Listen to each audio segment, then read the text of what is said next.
Aloha! For today's video ay maglilinis tayo ng ating shop kasi alam natin na ang kalinisan talaga ang importante sa lahat. Ayan.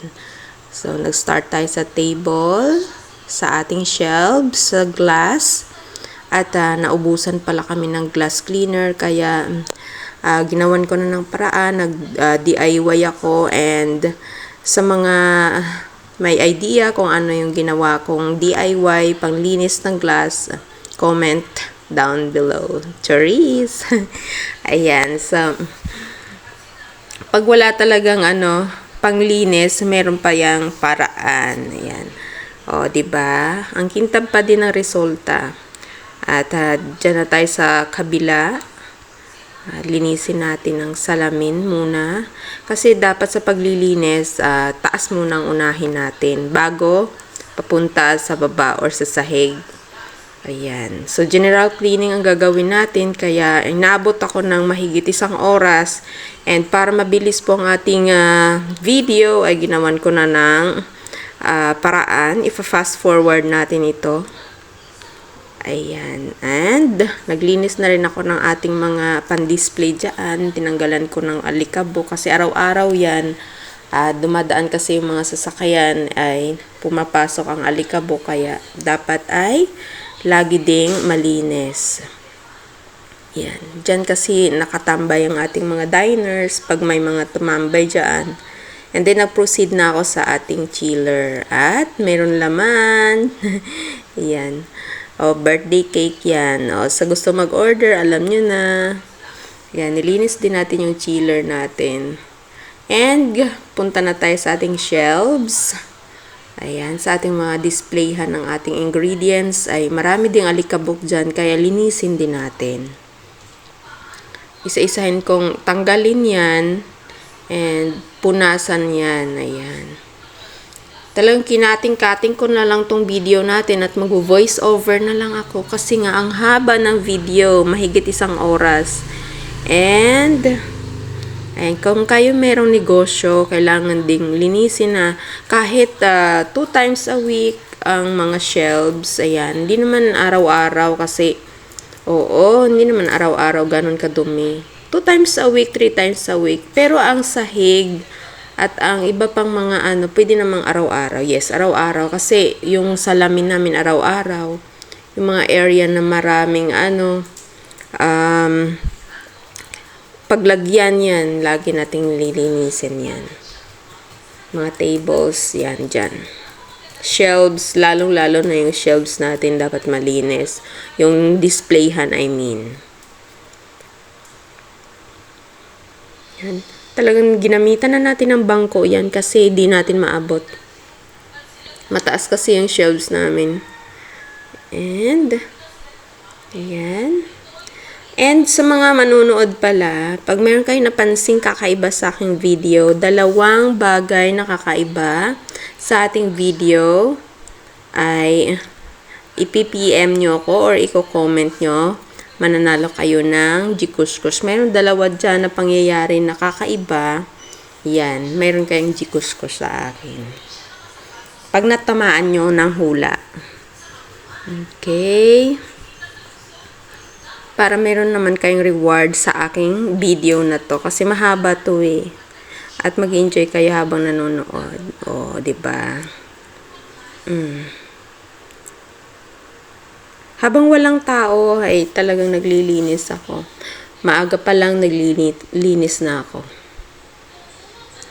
Yan, mga asukal natin, mga asin, cake flour ni kuya, dyan sa shelves. Mayroon pa akong kachika dyan. Mayroon ba kayo nakilala na kapag may kachika ay tumitigil sa pagtatrabaho? Ako ay hindi. Ayan. Pero depende kasi sa sitwasyon. Pag nasa interview ka naman, bakit hindi ka naman talaga humarap sa kausap? Kasi yung, meron kasing na pambabastos yun pag hindi mo harapin at mag-eye to eye contact kayo ng kausap mo. Pero pag ganito na, casual lang, pwede naman makipagkwentuhan pero gumagalaw pa rin yung kamay. Kasi meron akong kakilala na pag may kausap, talaga natigil siya. Tapos, hindi na natapos yung trabaho niya kasi doon na lang siya nag-focus sa kausap niya. Yan. So, dito naman tayo sa kabila at malapit na nating matapos ang ating shelves. And, yan. Meron pa rin akong kachika, sorry. Ay, medyo matagal tayo dyan sa shelves kasi nga, marami dyan. Marami dyan mga maliliit na item at talagang inisa-isa ko pang linisin. Tapos, proceed na tayo sa, na yung sunod natin. Kayo guys, yung technique natin dyan, pag kayo ay nagvi-video, pag nahirapan kayong mag-audio habang nagvi-video, mag-voice over na lang kayo. Yan sa mga content creator. So, dito na tayo sa ating shelves, no? Sa loob naman ng shelves ng displayhan natin. May ang mga alikabok din dyan at nag-arrange na rin ako ng mga item dyan.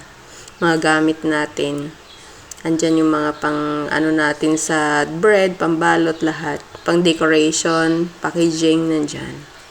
So, na-arrange ko na lang ulit, nilinis ko isa-isa. And,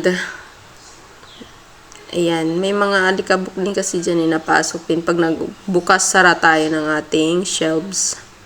Alam niyo naman, ang mga alikabok maliliit lang yan.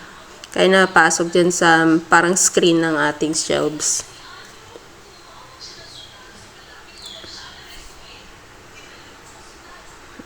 Hanggang baba yan, hanggang kasulok-sulukan yan nilinis ko.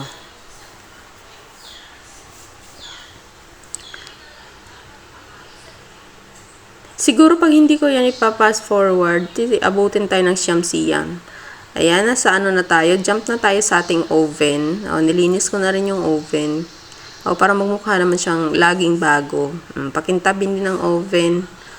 Mula loob, labas. Ayan. At taas. Diba? Bongga yan.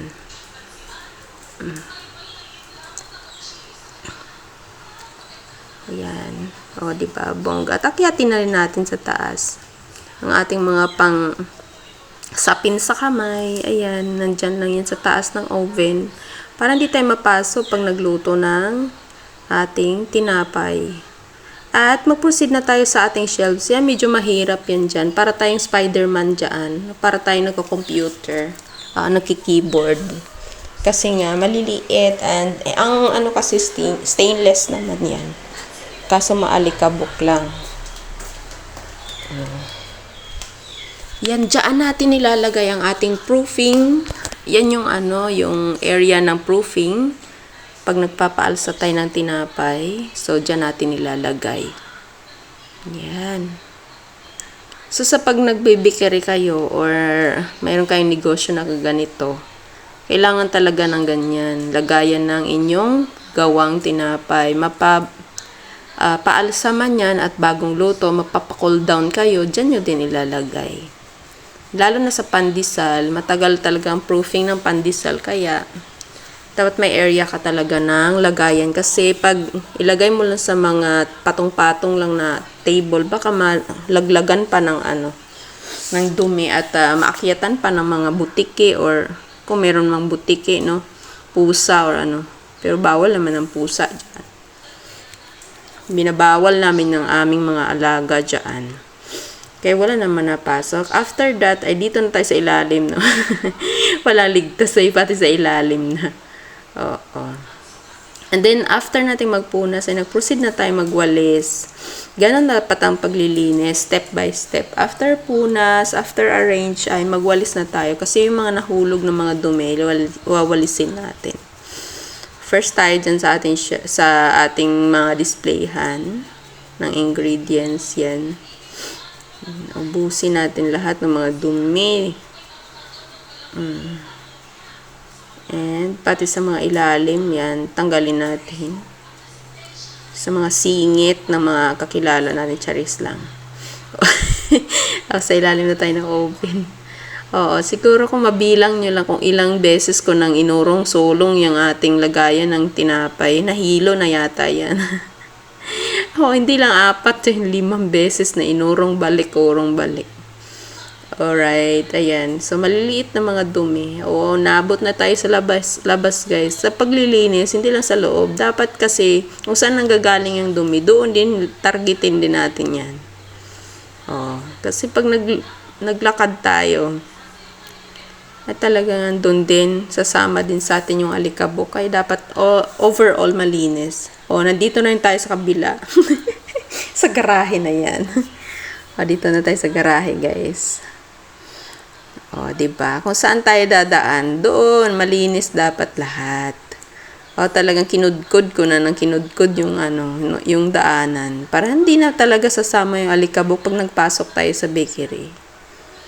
Ayan, dyan na tayo sa may roll up, sa may garahe.